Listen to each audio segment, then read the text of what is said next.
পুৱতি তৰা ধাৰাবাহিকখনৰ আজি নিশা আহিবলগীয়া এপিছডৰ প্ৰম' বৰ্তমান মুকলি হৈছে আৰু আজিৰ প্ৰম'ত বাৰু আমি কি দেখিবলৈ পাইছোঁ আহকচোন আমি অকণমান চাই লওঁ। আজিৰ প্ৰমৰ প্ৰথম ভাগত আমি দেখিবলৈ পাইছোঁ পুলিচজনে মনিষাক কৈ আছিল মই সকলো ফালৰ পৰা চেষ্টা কৰিছোঁ কিন্তু আপোনাৰ স্বামীৰ সন্ধান এতিয়ালৈকে ওলাব পৰা নাই। তেতিয়া আমি দেখিবলৈ পাইছোঁ মনিষাই পুলিচজনক কৈছে নোৱাৰিলে নহ'ব নহয় ছাৰ, তেখেতৰ অবিহনে আমি শেষ হৈ যাব লাগিব। তাৰপিছত আমি প্ৰম'ত দেখিবলৈ পাইছোঁ প্ৰজ্ঞাই কৈ আছিল মই যিখন ATM কাৰ্ড বিচাৰি আছিলোঁ ই পাৰফেক্ট সেইখনে।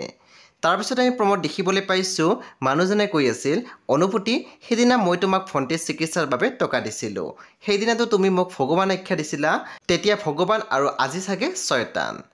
চ' বন্ধু বান্ধৱীসকল আজি নিশা 9 বজাত ৰং টিভিত আহিবলগীয়া পুৱতি তৰা ধাৰাবাহিকখন খুবেই বেছি ইণ্টাৰেষ্টিং হ'বলৈ গৈ আছে। চ' আপোনালোকে চাবলৈ একেবাৰে নাপাহৰিব।